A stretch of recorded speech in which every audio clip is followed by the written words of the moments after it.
Hello friends, welcome to Vicky's Kitchen. இன்னைக்கு நம்ம ரொம்பவே டேஸ்டான தேங்காய் பால் இறால் வறுவல் எப்படி செய்யறதுன்னு பார்க்கலாம் வாங்க.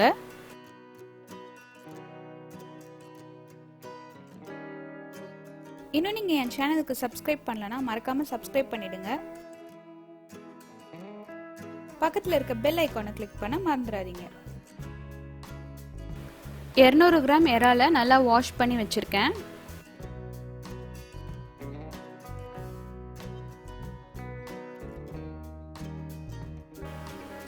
கால் கப் தேங்காய் பால்.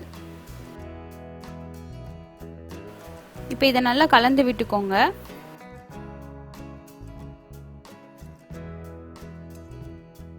ஒரு பிஞ்ச் அளவுக்கு குங்குமப்பூ. ஒரு தடவை மிக்ஸ் பண்ணி விட்டுருங்க. இது 15லேருந்து 20 நிமிஷம் போல் நல்லா ஊறட்டும். நம்ம இந்த ரெசிபி ஃபுல்லாகவே தேங்காய் பாலில் தான் பண்ண போகிறோம். அதனால் ரொம்பவே டேஸ்ட்டாக ஜூஸியாகவும் இருக்கும். இது ஊற வைக்கிறதுனால ஒரு நல்ல ஃப்ளேவர் கிடைக்கும். ஒரு கடாயில் 2 டேபிள் ஸ்பூன் அளவுக்கு எண்ணெய் சேர்த்துக்கலாம். எண்ணெய் காஞ்சதும் அரை டீஸ்பூன் கடுகு, கடுகு பொரிஞ்சதும் அரை டீஸ்பூன் பெருஞ்சீரகம், ஒரு வெங்காயம் பொடியாக நறுக்கி வச்சுருக்கேன் அதை சேர்த்துக்கலாம்.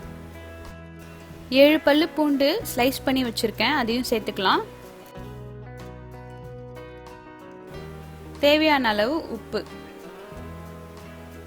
இப்போ இதை நல்லா வதக்கிக்கோங்க. பொன்னிறம் ஆகுற வரைக்கும் வதக்கிக்கலாம். ஒரு பொடியா நறுக்கின தக்காளி,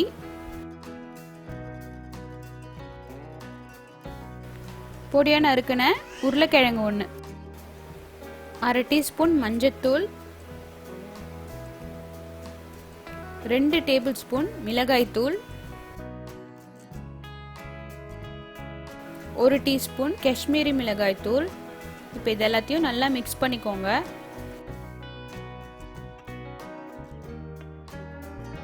இதில் 1/4 கப் அளவுக்கு தேங்காய் பால் சேர்த்துக்கலாம். ஒரு தடவை நல்லா கலந்து விட்டுருங்க. 6லேருந்து 7 நிமிஷம் போல் லோ ஃப்ளேமில் வச்சு குக் பண்ணுங்க. உருளைக்கிழங்கு ஒரு 3/4 அளவுக்கு வேகணும். மூடி வச்சுடுங்க. இப்போ 7 நிமிஷம் ஆயிடுச்சு. உருளைக்கிழங்கு ஓரளவுக்கு நல்லா வெந்திருக்கு. இப்போ நம்ம ஊற வச்சிருக்க அந்த இறாலை உள்ளே சேர்த்துக்கலாம். தேங்காய் பாலோட உள்ளே சேர்த்துக்கோங்க. எதனால் இந்த டைமில் இறால் சேர்க்குறோன்னா உருளைக்கிழங்கு வேகிறதுக்கு டைம் ஆகும். அதே டைமில் நீங்கள் இறாவையும் போட்டுட்டிங்கன்னா இறா ஒரு மாதிரி ரொம்ப சூவியாக ஆகிடும். இந்த மாதிரி டைமில் சேர்த்திங்கன்னா தான் இறா நல்லா ஜூஸியாக இருக்கும். இப்போ 7லேருந்து 8 நிமிஷம் போல் குக் பண்ணி எடுத்துக்கோங்க. அதுக்கு மேலே குக் பண்ணிட்டிங்கன்னா இறாவோட ஜூஸினஸ் போயிடும். இப்போ 8 நிமிஷம் ஆயிடுச்சு. நம்ம கொஞ்சமாக கருவேப்பிலை சேர்த்துக்கலாம். அரை டீஸ்பூன் அளவுக்கு மேத்தி இலை. அவ்வளோதான், ரொம்பவே சூப்பரான ஜூஸியான தேங்காய் பால் இறால் வறுவல் ரெடி. இதை கண்டிப்பாக ஒரு தடவை ட்ரை பண்ணி பாருங்கள். ரொம்ப டிஃப்ரெண்ட்டாக இருக்கும். இந்த ரெசிபி உங்களுக்கு பிடிச்சிருந்தா கமெண்ட் பண்ணுங்கள். அன்பாக சமைங்க, அழகாக சர்வ் பண்ணுங்கள். தேங்க்யூ.